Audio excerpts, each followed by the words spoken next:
everyone, and welcome to Kiko Pup's dog training tip of the day for today. Today's tip is no treats, no toys, no problem.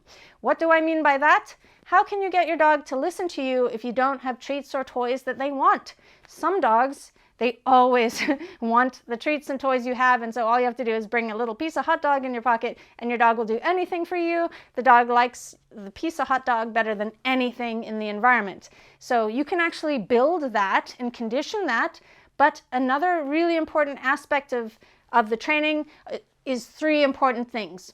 One, that the dog isn't over-aroused or overexcited or fearful.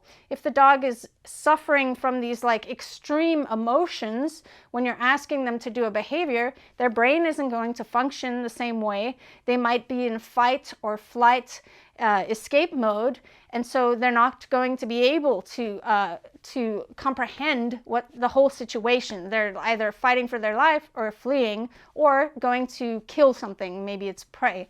So it's important to work on your dog's arousal and excitement first as the topic of what you're going to address in your training. So instead of saying, "Ooh, I need to proof my recall, my sit, my stay, my whatever you want, loose leash walking," anything, any behavior that you find important. If you want those to be important, all you have to do is work on the arousal, and then when your dog is not overexcited or scared in a certain environment, then of course they're going to listen if you've reinforced those behaviors and done some proofing and generalization. The other really important thing to keep in mind is teaching your dog the concept that what they want is contingent on doing stuff for you. So when you ask something of your dog, do they think, "Oh, if I do what they want, I get what I want"? Or does your dog think, "Oh, she's asking me that, I don't feel like doing that, I want to do that"? If only you can teach your dog that concept that they get to do what they want to do by listening to you, then it's in their best interest, and they find it highly reinforcing because you can reinforce them with the thing they want most. So if your dog loves sniffing, loves seeing other dogs, loves people, instead of using toys or treats where they're like, "I guess I can sit for the treat. Oh, but I really want to see that person," and then they finally get to see the person like, "Oh, I love this much better than the treats." Instead of using treats and toys, if they're more interested in something else, social interaction, you can use whatever it is that they are interested in as the reinforcer. So you ask your dog for something really easy and really simple at a distance they're able to do it, and then you can say, "Okay, go say hello," or "Okay, go play at the dog park," or whatever it is that they want to do. Go sniff a bush and pee on it. If that's what their thing is, you can make that contingent. They're contingent on doing stuff for you.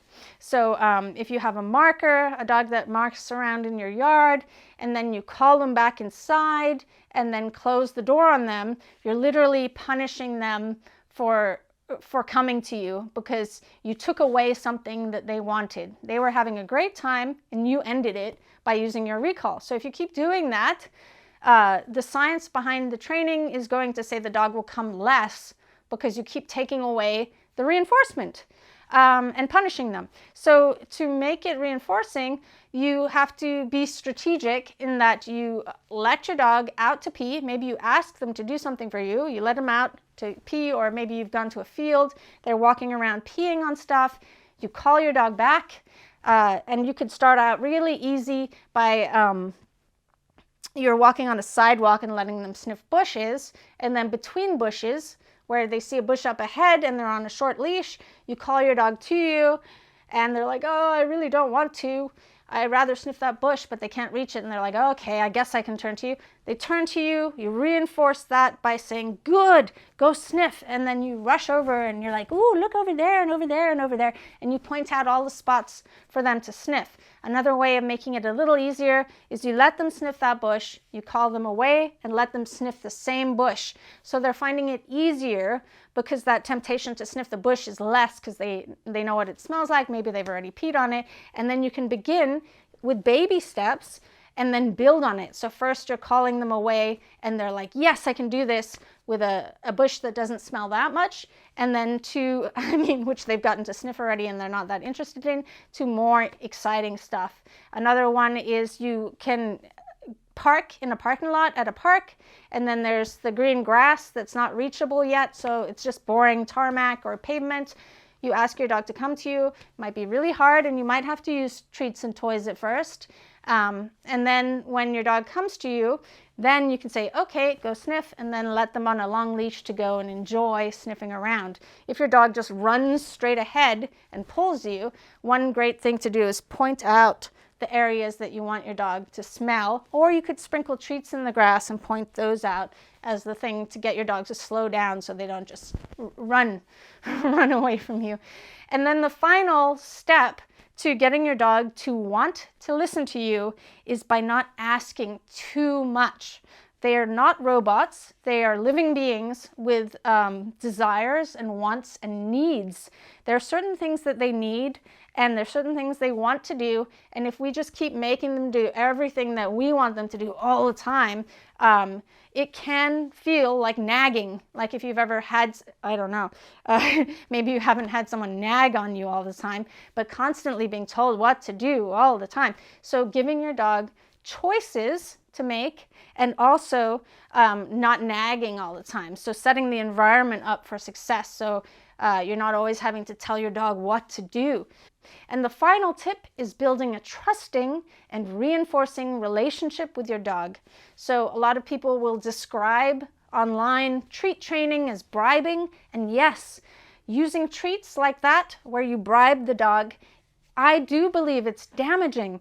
For example, instead of training your dog to want to go into their kennel, some people will try to trick the dog, and they have a treat, they throw the treat in, and when the dog goes, oh boy, a treat, and then they go in and they eat it, and then you're like, haha, now you're in your cage, close, bye, and then you leave, the dog can feel tricked.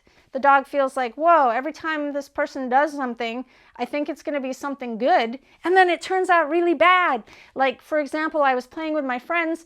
Okay, dogs don't talk, but they're playing at the park, and then the person calls me, and then he puts me on leash and puts me in the car, and I thought something good was going to happen, and instead he took away, you know, my fun time. So all these certain examples of using a treat or a toy to get your dog to manipulate your dog to do something is not what I'm talking about. It's about creating reinforcement for behavior that you like. So you're not trying to trick your dog into doing something that's not in their best interest, but you're not only giving your dog choices throughout the day, allowing them to enjoy different activities that come natural to their breed, but also you're asking things of them and providing reinforcement that they actually enjoy. So maybe it's treats, maybe it's toys, or maybe it's access to what they want. Nobody likes to be nagged all the time, so try to keep that in mind, that dogs aren't these robots, especially if you have a puppy or an adolescent dog. They've literally only been on Earth a couple of months, so to expect this dog to listen to every single thing you ask them to, we would never ask that of a human or a toddler or a baby. So really keeping that in mind, that you want to ask your dog to do things, but keep it to a point where it's not just a ridiculous amount that we're asking from our dogs, and making it fun and positive for them. And then you're going to get a dog that really wants to do the things that you want to do, because you also allow them to do the things they want to do. And it's a mutual, wonderful relationship to have with an animal. Hey, Epic. Yeah, you get scratches. Something that she really likes is having her neck scratched like this. Hey, Epic. Oh, she liked that. Here's some footage of my Border Collie Halo at about 9 months old, where for a month he stopped finding food reinforcing when we were out of the house. And as you can see in this footage, he still is able to do the behaviors because I've played games like the ones that I've described in this video. Okay, go. Go play. Halo, come. You want the treat? Ready? Twirl. Halo, go legs. Woo. Halo, go legs. Okay, go. Go play.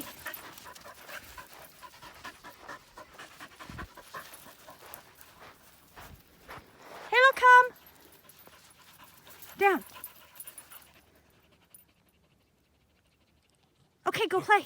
Go play. Thank you so much for watching. If you'd like to support my work, don't forget to like this video and leave me a comment, as it's highly reinforcing to me. You can also subscribe to my channel and become a supporting member of channel Kiko Pup by clicking the join button. See you later.